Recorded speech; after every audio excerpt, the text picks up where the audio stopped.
जो भी digital form में जो होते हैं वो सारे डिजिटल एविडेंसेस के बारे में हमें डिटेल में अभी पढ़ना है।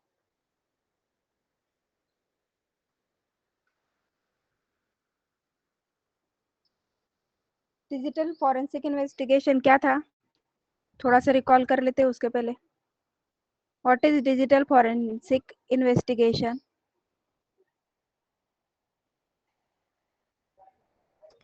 कौन बताएगा?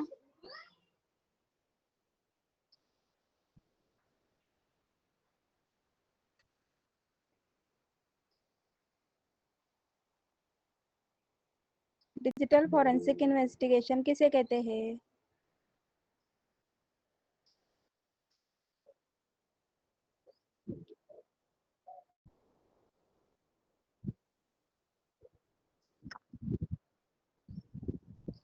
यस, तो यहाँ पे जो भी एविडेंसेस है, आवाज आ रही है ना सभी को? क्लियर है आवाज? Yes ma'am. ओके। तो डिजिटल फॉरेंसिक इन्वेस्टिगेशन में आपने देखा कि डिजिटल जो डिवाइसेस है उनका इन्वेस्टिगेशन करने से पहले क्या क्या रूल्स फॉलो करने हैं, क्या क्या प्रोसीजर फॉलो करना है। रूल्स में आपको पता है कि सबसे पहले ओरिजिनल डेटा को एज इट इज रखते हैं और डुप्लीकेट डेटा के ऊपर एग्जामिनेशन करते हैं। तो वहाँ पे फ्रीजिंग का एक ऑप्शन था, फ्रीजिंग सेकेंड नंबर पे स्टेट पे था इन्वेस्टिगेशन के। तो फ्रीजिंग का मतलब है उसको पूरा जिस स्टेट में था उसी स्टेट में उसको रखना है।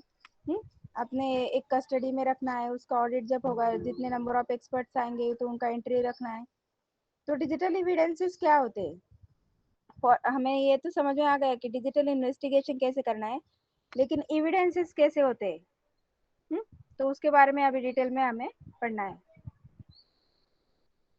तो यहाँ पे सबसे पहले यूनिट नंबर 4 का जो डिजिटल एविडेंसेस है उसमें सबसे पहले दिया है, the field of computer security include events that provide a successful court room experience which are both world wide satisfactory. Worthwhile का मतलब क्या है कि जो प्रूव कर सके कोर्ट रूम में। ऐसे जो कंप्यूटराइज सिक्योरिटी इवेंट्स को जैसे कि सिक्योरिटी के इवेंट्स अप्लाई करके जो भी कोर्ट रूम में सेटिस्फैक्ट्री प्रूव कर सके, वो सारे डिजिटल एविडेंसेस में आएंगे। अभी इन्वेस्टिगेशन कैसे होता है? इन्वेस्टिगेशन ऑफ कंप्यूटर सिक्योरिटी में नंबर ऑफ मॉडल्स आपने पढ़े कि डिजिटल फॉरेंसिक में जब इन्वेस्टिगेशन होता है तो सबसे पहले इंसिडेंट क्या हुआ था वो देखते हैं। इंसिडेंट होने के बाद उसके सारे जो भी करंट सिचुएशन है उसको प्रिजर्व करके रखते हैं। फिर सारे सिचुएशन को प्रिजर्व करने के बाद उसका डुप्लीकेट कॉपी बनाने के बाद उसको एग्जामाइन करना स्टार्ट करते हैं। एग्जामिनेशन होने के बाद फिर लास्ट में क्या करते हैं, जो भी कंक्लूजन आया एनालिसिस का वो प्रेजेंट करते हैं कोर्ट रूम में। तो ये वाले जो एविडेंसेस हम कोर्ट रूम में कोर्ट प्रोसीडिंग में जो डॉक्यूमेंट्स हम सबमिट करने वाले, तो उसके लिए वो डिजिटल एविडेंसेस लगने वाले। To meet the requirement of judging body and to withstand or face any challenges, it is essential to follow the evidence handling procedure. अभी ये देखो यहाँ पे क्या दिया कि ठीक है हमें एविडेंसेस मिल गए, सारे प्रूफ्स वगैरह मिल गए, क्या क्या किस तरह से हुआ था, तो वो किस तरह से हैंडल करना है उसके कुछ प्रोसीजर्स है। तो वो जो हैंडलिंग प्रोसीजर्स है वो कैसे रहते हैं? तो जैसे कि हार्ड डिस्क है तो हार्ड डिस्क को किस तरह से हैंडल करना है, सबसे पहले क्या करना चाहिए, उसका डुप्लीकेट कॉपी कैसे बनाना है, ओरिजिनल कॉपी कहाँ पे रखना है, कंप्यूटर मतलब ये जो स्टेप बाय स्टेप जो प्रोसीजर है वो किस तरह से प्रोसीजर अप्लाई करना है, ये सारे आपको देखने हैं अभी। While investigating a computer security incident, we are sometimes unsure and indecisive whether an item, मतलब floppy disk, chip, should be considered as evidence or attachment. तो मोस्ट ऑफ द टाइम ये भी कंफ्यूजन रहता है कि ये फ्लॉपी को consider करना है एविडेंस, इस चिप को कंसिडर करना है मतलब आईसी वगैरह होगा, या फिर स्मार्ट कार्ड होगा, या फिर मेमोरी कार्ड होगा, एनी टाइप का हो सकता है। तो इस एविडेंस को एज एविडेंस कंसिडर करना है या नहीं करना है, तो वो सबसे पहले प्रॉब्लम यही रहता है कि ये एविडेंस वैलिड है या नहीं है, इसको कंसिडर किया जाएगा या नहीं किया जाएगा। अभी आपको पता है कि डिजिटल वर्ल्ड में मोस्ट ऑफ द पीपल जो है वो सबसे ज्यादा सेल फोन यूज करते हैं, इंटरनेट यूज करते हैं, कंप्यूटर यूज करते हैं, अलग अलग टेक्नोलॉजी और इंफॉर्मेशन यूज करते हैं।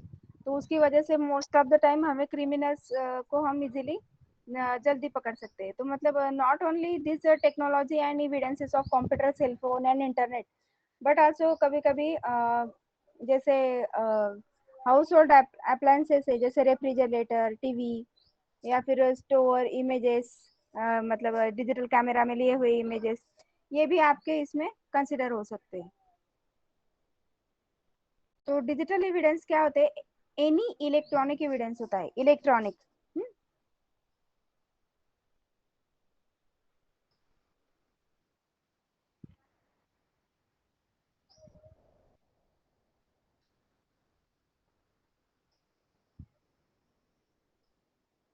Digital evidence is a electronic evidence, and evidence का मतलब ये रहता है, the definition of evidence is that any information that can be confident और trusted and can prove something related to a case in a trial, that is indicating that a certain substance or condition is present. any information, जो भी information मिल रहा है वो जो confident है, trusted है, trust किया जा सकता है उसके ऊपर, और प्रूव कर सकता है कि उस केस के रिलेटेड कुछ प्रूव कर सकता है, उस कंडीशन को प्रेजेंट कर सकता है, तो उसको हम एविडेंस कह सकते हैं। Any information, anything. Okay. Relevant evidence क्या होते हैं? अभी there are two types of evidences. Evidence में आपने देखा कि एनी इंफॉर्मेशन, तो आपने अभी देखा कि एविडेंसेस का मतलब क्या होता है? Any information that can be confident और ट्रस्टेड, जिसके ऊपर हम ट्रस्ट कर सकते हैं और जो उस एविडेंस प्रूव कर सकता है उस केस में एज अ कंडीशन और प्रेजेंट सिचुएशन जो भी था वहाँ पे, वो अगर प्रूव कर सकता है तो उसको एविडेंस कहेंगे। तो टू टाइप्स के क्या है? Relevant and digital evidence. Relevant का मतलब ये रहता है an information which has a positive impact on the action, such as the information supporting incident. And digital का मतलब क्या रहता है? Digital evidence is an information or a data that can be confident or trusted and can prove something related to a case, that is indicating that a certain substance or a condition is present. मतलब same like as a evidence का definition लिखा है इसमें। It is safe to use such information as evidence during an investigation. तो ये safe रहता है use करना। रिलेवेंट का मतलब क्या रहता है? रिलेवेंट मतलब उसके रिलेटेड, जैसे आप बोल सकते हो कि जिसका कुछ पॉजिटिव इम्पैक्ट है, एक्शन जो भी हुआ है, जो भी क्राइम सीन्स या फिर जो भी केस हुआ है जहाँ पे जिसका पॉजिटिव इम्पैक्ट है, एक्शन जो भी हुआ है, जिसको सबसे ज्यादा सपोर्ट करता है जो इंफॉर्मेशन, उसको रिलेवेंट एविडेंस कहा जाता है। और डिजिटल एविडेंस का मतलब ये रहता है कि जहाँ पे डिजिटलाइज फॉर्म में, मतलब इलेक्ट्रॉनिक्स फॉर्म में अगर कोई डेटा हमें मिलता है जो प्रूव कर सकता है, ट्रस्टेड, जिसके ऊपर हम ट्रस्ट कर सकते हैं, जो प्रेजेंट कर सकते हैं, मतलब कोर्ट रूम में जो वैलिड रहेगा, ऐसे सिचुएशन, ऐसे इंफॉर्मेशन को हम डिजिटल एविडेंस कहेंगे। अभी रिलेवेंट एविडेंस का मतलब क्या है? ये एनी टाइप ऑफ इंफॉर्मेशन हो सकता है, नॉट ओनली इलेक्ट्रॉनिक डिवाइसेस, मतलब इलेक्ट्रॉनिक एविडेंस नहीं होगा, रादर देन इलेक्ट्रॉनिक्स को छोड़ के अदर जो भी इंफॉर्मेशन मिल रहा है जिसका पॉजिटिव इम्पैक्ट है, वो सारा रिलेवेंट एविडेंस में आएगा। और डिजिटल का मतलब क्या है? जो इलेक्ट्रॉनिक्स ओनली, इलेक्ट्रॉनिक डिवाइसेस जो है जहाँ पे इंफॉर्मेशन गैदर कर सकते हैं, हम ट्रस्ट कर सकते हैं, जिसके ऊपर हम कॉन्फिडेंस है कि ये करेक्ट इंफॉर्मेशन है, तो उसे डिजिटल एविडेंस कहा जाएगा। रिलेवेंट में any physical, any type of evidence consider किया जाएगा। अभी डिजिटल एविडेंस का मैंने डेफिनेशन एक्सप्लेन किया, कंसेप्ट क्लियर हुआ? डिजिटल एविडेंस का मैंने डेफिनेशन एक्सप्लेन किया अभी आपको। There are two types of digital evidences, relevant and digital evidences. Okay है? समझ में आ गया आपको digital evidences?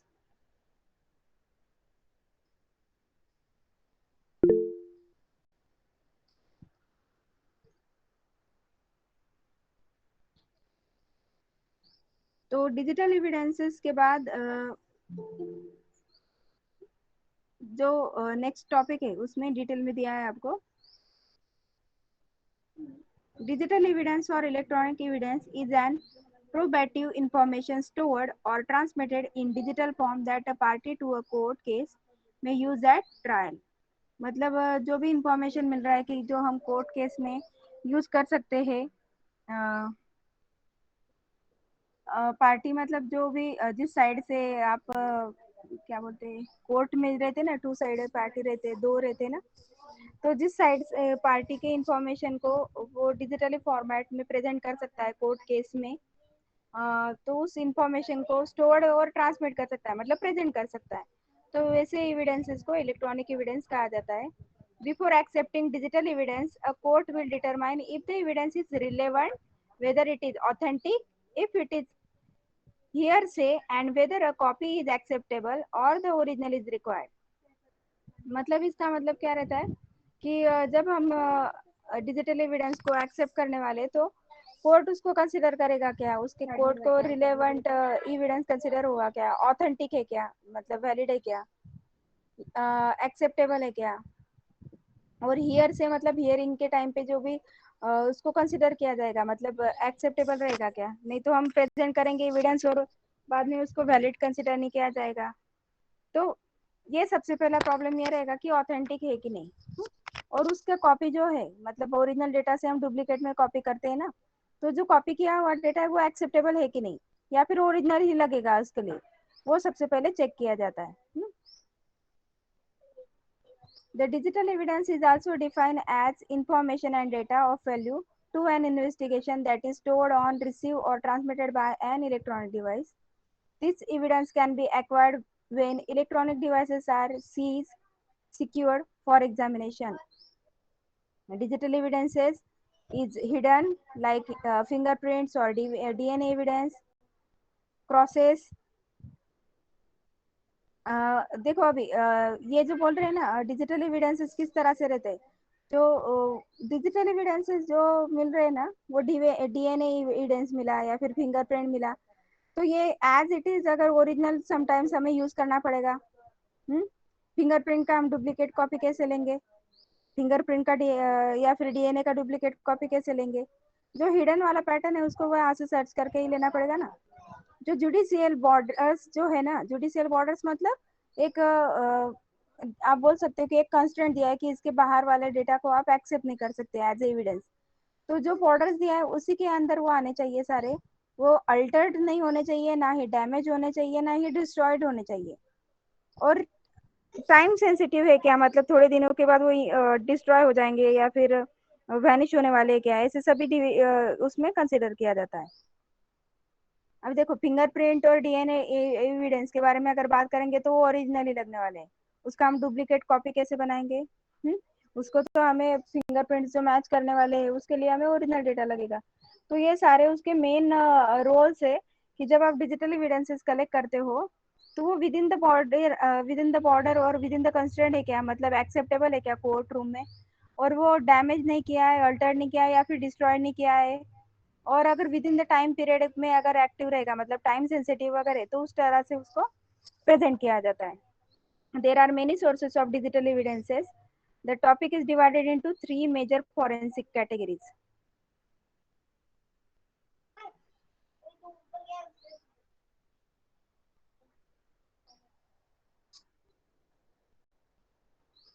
Three main categories. हाँ, तो उसके तीन मेजर कैटेगरीज कौन से है, internet base, stand alone computer, and mobile devices.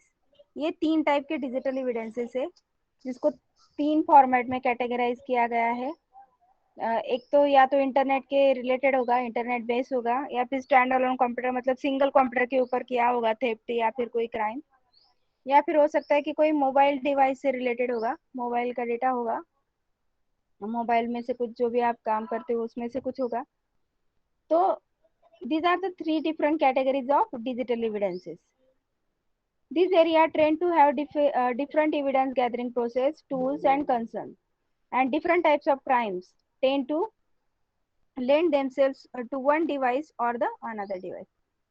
अभी ये वाले जो डेटा गैदरिंग इसका जो प्रोसेस रहेगा, इसके टूल्स रहेंगे, कुछ प्रॉपर प्रोसीजर्स रहेंगे, और इसको आप एक जगह से दूसरी जगह पे कॉपी पेस्ट कर सकते हो। मतलब कंप्यूटर का डेटा अगर है, हार्ड डिस्क को कॉपी कर सकते हैं, इंटरनेट का डेटा है तो उसको लॉग फाइल्स वगैरह जो लॉग इन डिटेल्स है उसको भी आप कॉपी पेस्ट कर सकते हो।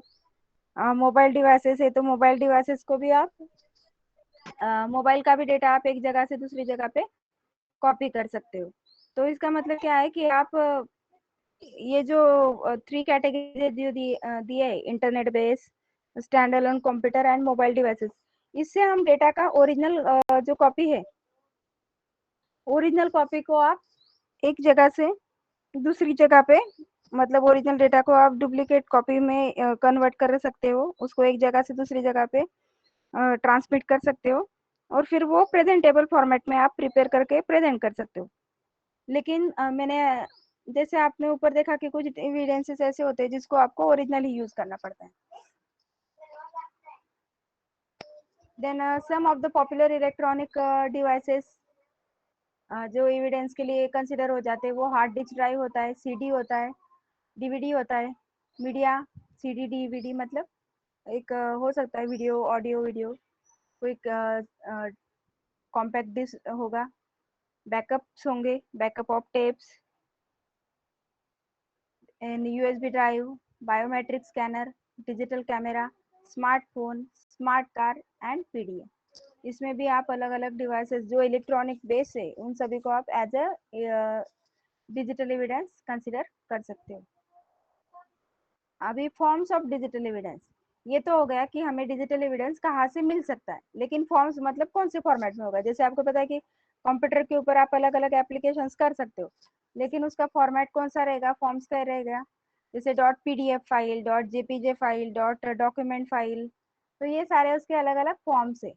तो वैसे ही डिजिटल एविडेंस के फॉर्म्स कौन से रहते हैं, या तो टेक्स्ट मैसेज होगा, या किसी को ईमेल सेंड किया होगा, पिक्चर होगा, वीडियो होगा, इंटरनेट से कुछ सर्च किया होगा, इंफॉर्मेशन सर्च हिस्ट्री से भी पता चलता है।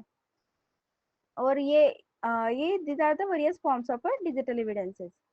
The digital evidences are used to establish a credible link between the attacker, victim and crime scenes.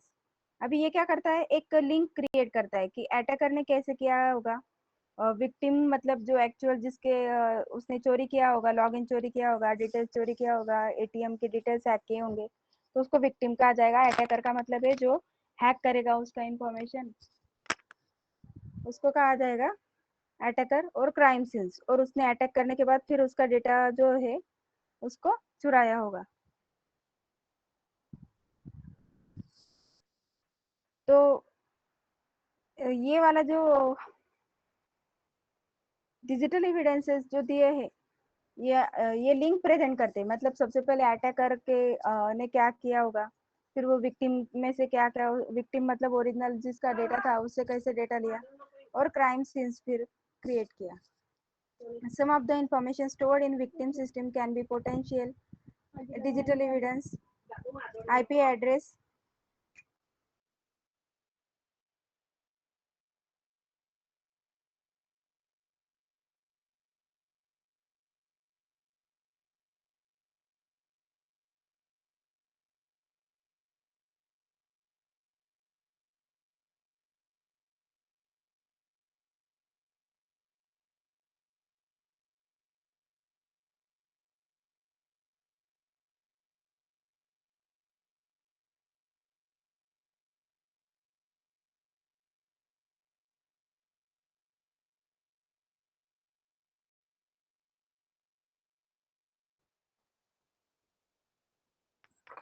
these are the various forms of digital evidences.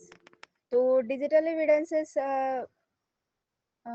Most of the time क्या होता है कि वो जिस जगह पे स्टोर होते हैं वो सारे एविडेंसेस कंसिडर होते हैं, और जिस फॉर्म में मतलब ईमेल हो सकता है, टेक्स्ट मैसेज हो सकता है, तो उसके फॉर्म्स अलग अलग हो सकते हैं। और जब भी कोई अटैकर किसी विक्टिम का डेटा अगर थेफ्ट करने वाला है, चोरी करने वाला है, या फिर क्राइम करना है, उसका लॉगिन डिटेल्स यूज करने वाला है, तो उनके बीच में एक लिंक क्रिएट किया जाता है। तो उसके लिए हमें नॉर्मली क्या लगेगा, आईपी एड्रेस, कहाँ से लॉगिन किया था, रिमोट और कौन से डिवाइस से लॉगिन किया है, उसका ब्राउजिंग हिस्ट्री चेक करना पड़ेगा, उसके ईमेल्स, उसके लॉगिन डिटेल्स, इमेजेस, फाइल्स, ये सारे इसमें हमें फिर ये सारे, जैसे आप बोल सकते हो कि एक एग्जांपल लेते हैं कि किसी का एटीएम, मतलब या फिर बोल सकते हैं बैंक डिटेल,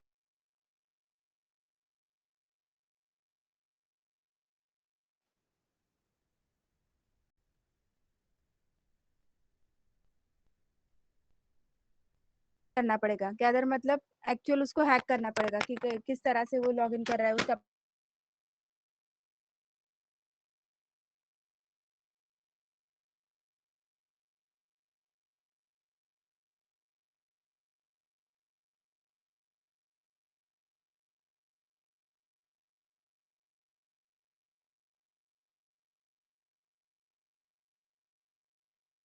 कनेक्शन करके अपने अकाउंट के ऊपर उसको ट्रांसफर कर सकता है।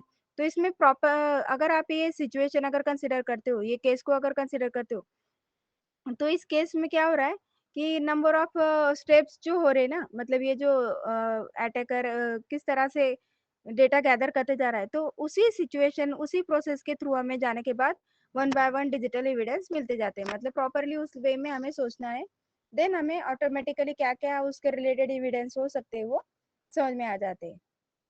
क्लियर हो रहा है कंसेप्ट? कंसेप्ट क्लियर हो रहा है ना?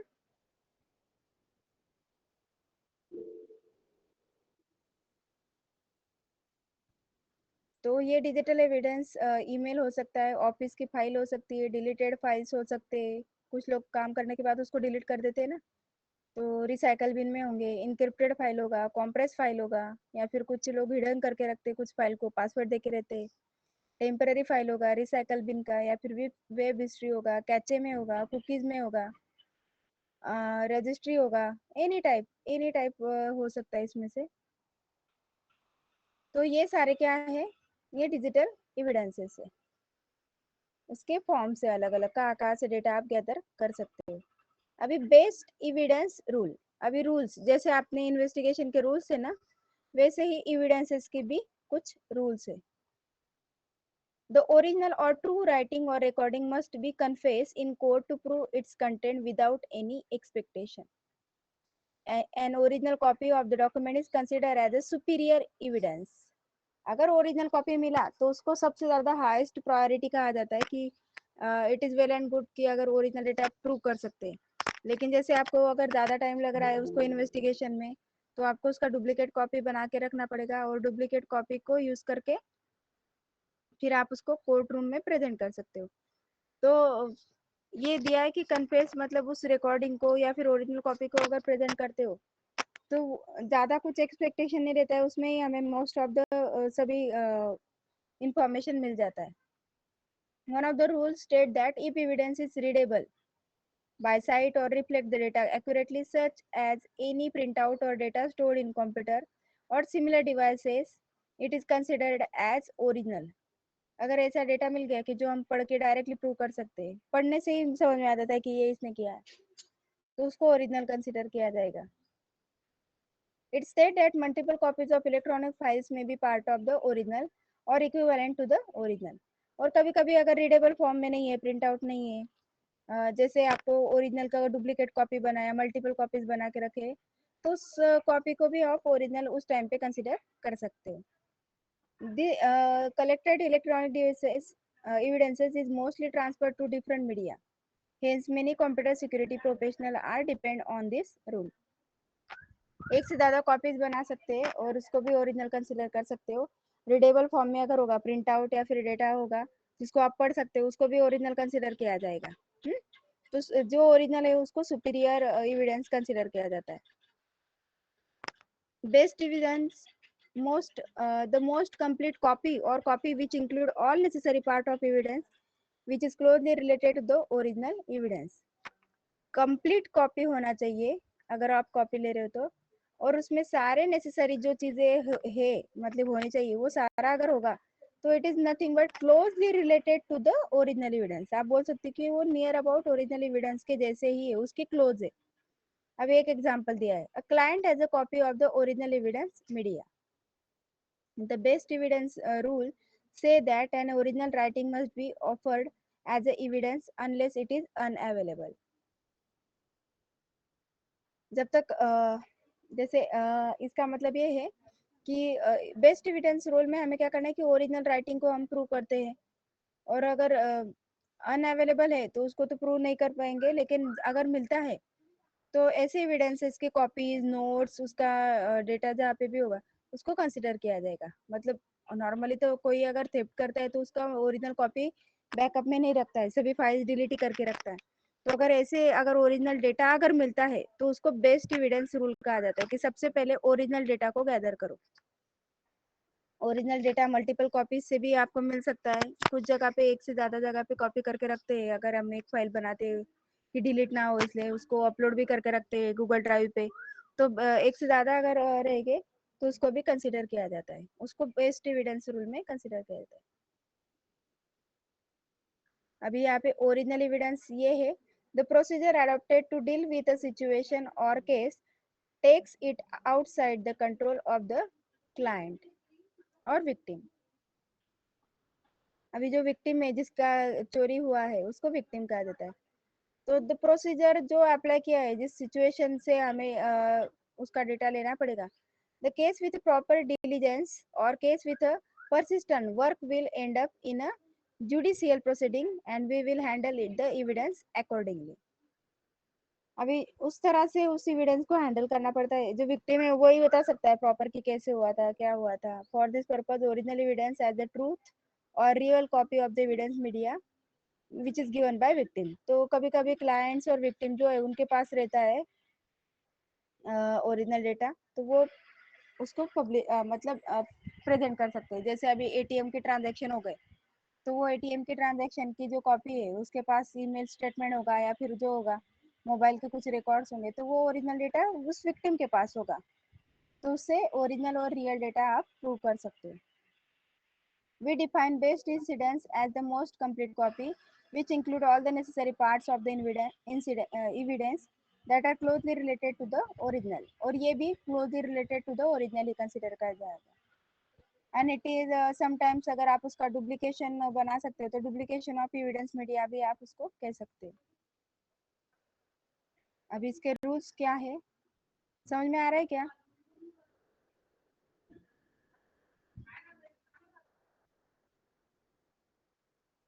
आज सिर्फ हम रूल्स तक देखेंगे, नेक्स्ट लेक्चर में कैरेक्टरिस्टिक्स स्टार्ट करेंगे। Okay. Rules of evidence is also called the law of evidence।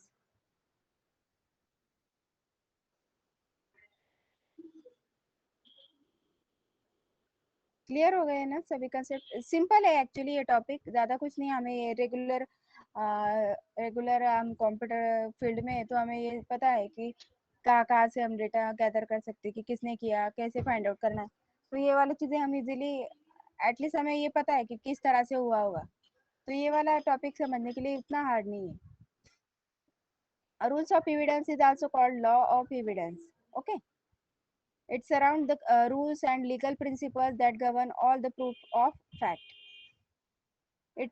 This rule helps us to determine what evidence must or must not be considered by tier of fact। अब ये क्या है कि कौन से evidence को consider करना है, कौन से एविडेंस को कंसिडर नहीं करना है। जो फैक्ट जो मिल रहा है ना, जो भी मिल रहा है, तो उसमें से किसी को आप एज ए एविडेंस कंसिडर करोगे और किसी को नहीं करोगे। तो रूल मस्ट भी क्या होना चाहिए, एडमिसिबल, मतलब वो कोर्ट में यूजेबल होना चाहिए, ऑथेंटिक होना चाहिए। The evidence should be act positively to an incident. Positively मतलब वो पॉजिटिवली वहाँ पे जैसे एक्शन हुआ होगा उससे, जैसे कंप्यूटर से ही हुआ है, सीडी से ही हुआ है, यूएसबी पेन ड्राइव मोबाइल से ही हुआ है, तो पॉजिटिवली उसमें उसका रोल था, ऐसे ही ऑथेंटिक कहा जाता है। एडमिसिबल मतलब कोर्ट को अलाउ जो है, कोर्ट में जो भी उसके कंस्टेंट के अंदर जो आते हैं वो सारे उसमें आ रहा है कि नहीं, सबसे पहले वो कोर्ट के कंस्टेंट में आना चाहिए, ऑथेंटिक और वैलिड होना चाहिए। पॉजिटिव मतलब उसने एक्शन परफॉर्म किया होगा वही होना चाहिए। कंप्लीट होना चाहिए, इनकम्प्लीट नहीं चलेगा। आधा इससे किया है और बाकी हमें पता नहीं कहाँ से किया होगा उसने ट्रांजैक्शन या फिर बाकी, तो ऐसे इनकम्प्लीट एविडेंसेस अलाउड नहीं है। रिलायबल होना चाहिए। रिलायबल का मतलब आपको पता है कि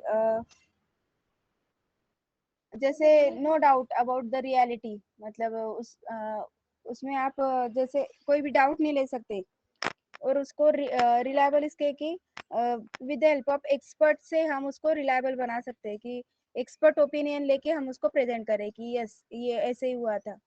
और बिलीवेबल, फिर लास्ट में उस एविडेंस के ऊपर बिलीव कर सकते हैं या नहीं, ये लास्ट में होना चाहिए। तो हर एविडेंस मतलब एक्सेप्टेबल होना चाहिए, ऑथेंटिक, कंप्लीट, रिलायबल होना चाहिए। जो स्पेशलिस्ट जो भी एक्सपर्ट है उनके ओपिनियन लेके रियल है या नहीं वो जो कंफर्म करेंगे वो रिलायबल, और लास्टली बिलीवेबल होना चाहिए कोर्ट में। Then these are the rules of evidences. Okay, and last is the rule 103.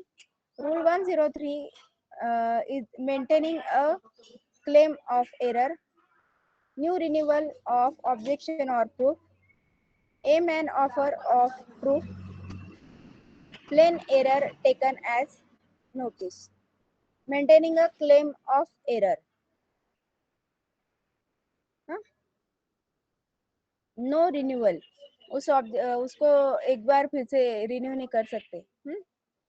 M and offer of proof and plain error taken as notice. Evidence, अभी देखो ये जो है ना रूल्स, ये क्या बता रहे कि evidence collection should be perform to ensure that it will be withstand legal proceeding. अभी क्या है कि कभी कभी एरर है, उसमें बाद में एरर आ रहा है, रिन्यू करके मतलब दूसरा उसको ये खराब हो गया तो दूसरा सबमिट करे।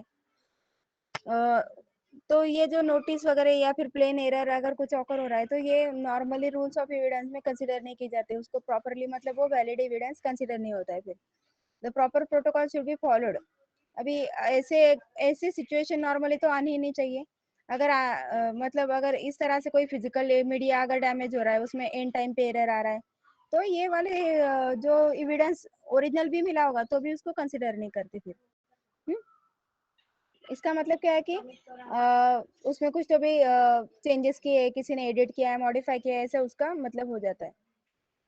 तो प्रॉपर प्रोटोकॉल फॉलो होना चाहिए फिर। And special handling may be required for some situation. For example, when the device is actively destroying data through disk formatting, it may need to shut down immediately, preserve the evidence. On the other hand, in some situation, it would not be appropriate to shut down the device so that the digital forensic expert can examine the device temporary memory. तो special handling situation में कैसे format कर दिया, destroy कर दिया, तो उसको shut down it may need to be shut down immediately to preserve the evidence. तो उसको डिस्क फॉर्मेटिंग का ऑप्शन दिया तो उसको इमीडिएटली शट डाउन किया चाहिए, नहीं तो क्या होगा वो एविडेंस वहां से रिमूव हो जाएगा। तो फॉरेंसिक का मतलब जो एक्सपर्ट है डिजिटल फॉरेंसिक, उसका हेल्प लेके टेम्पररी मेमोरी को हम एग्जामाइन कर सकते हैं। तो इसका मतलब क्या है कि ये जो रूल्स है ना, जब जब आपका डेटा चेंज होने वाला है या फिर मॉडिफाई कर रहा है कोई, तो उस टाइम पे किस तरह से वर्क होना चाहिए ये यहाँ पे लिखा है। एक्चुअली ये सारी चीजें हमें पता है, और ऑलमोस्ट आपको पता है कि किसी दूसरे डिवाइस से लॉगिन होगा तो उसका लॉगिन अलग अलग लोकेशन रहता है, अलग पीसी रहता है, मोबाइल रहता है। तो नॉर्मली ये वाली जो सारी चीजें है ना, ये हम डेली लाइफ में हर एक को अभी मोबाइल, कंप्यूटर और लैपटॉप यूज करने से ये सारे पता है। तो उसमें नया कुछ नहीं है। बस इतना याद रखो कि जब भी हम कोई भी डिजिटल एविडेंस मेंटेन करते हैं, प्रिजर्व करते हैं, तो उसको एक कस्टडी में रखना है। और उसका जो टाइम स्टैम्प है, लॉगिन फाइल से, एविडेंस है, लोकेशन से, उसको भी मेंटेन करके रखना है, कहाँ से हुआ था, प्रॉपर लॉग फाइल कहाँ से हुआ है। और जब एविडेंसेस आप स्टोर करते हो तो वो प्रॉपर ऑथराइज लोकेशन पे स्टोर करना है, और एक ही एक्सपर्ट उसको एक्सेस करेगा। तो नॉर्मली ये सभी चीजें मैंने लास्ट लेक्चर में भी डिजिटल फॉरेंसिक इन्वेस्टिगेशन में हो चुके थे, इसमें नया कुछ नहीं है। लेकिन जो न्यू वाला जो पार्ट है, ये ये आपका नेक्स्ट लेक्चर में आएगा। अभी एक्चुअली ये वाला टॉपिक है जो है ना, मुझे लगता है कि ये आपका चैप्टर नंबर 3 में ही चाहिए था। इसको ज़्यादा डिटेल में इतना बड़ा करने की कोई ज़रूरत नहीं थी।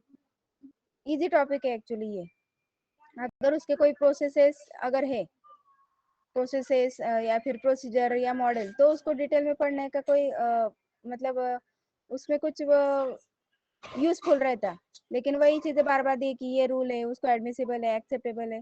तो ये वाली जो सारी चीज़ें है ना, ये जनरलाइज लाइफ में हो चुकी है कि हम कॉमन सेंस है कि अगर मेरा मोबाइल चोरी हो गया, ऑब्वियसली अभी मोबाइल अगर चोरी हो गया है तो हमें उसका लोकेशन फाइंड करना पड़ेगा, कहाँ पे उसको लॉग इन किया गया है। अभी अभी मोबाइल में भी हम मोबाइल ट्रैकर यूज करते हैं। तो मतलब क्या है कि सभी जगह पे हम इजीली थेफ्ट जहाँ पे भी होगा उसको सिक्योरिटी या फिर थेफ्ट एक्टिवेशन के एप्स यूज करके हम इजीली उसको फाइंड आउट कर सकते हैं लोकेशन को। या फिर मोबाइल को ऑटोमेटिकली IMEI नंबर डाल के उसको ऑफ कर सकते हैं।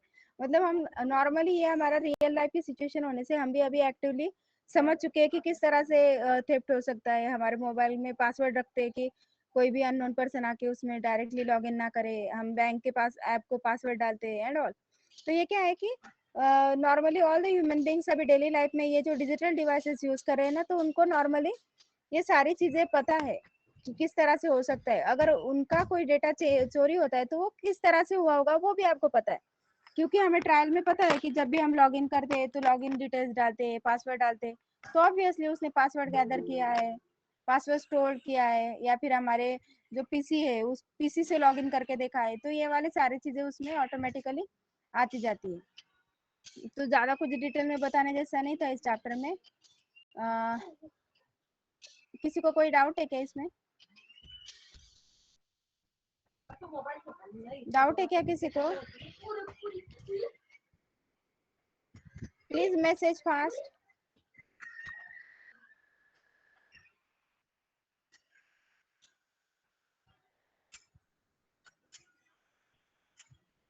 एक्चुअली मैं अगर सिलेबस सेट करती तो ये वाला टॉपिक है ना चैप्टर नंबर 3 में ही रखती, और दूसरा कोई चैप्टर अलग से 4th नंबर में इंक्लूड करती, अगर मेरे पास होता ये सेकंड। ये एकदम इजी वाला टॉपिक है और इसमें कुछ ज्यादा पढ़ने जैसा नहीं था। तो अटेंडेंस फिल करो।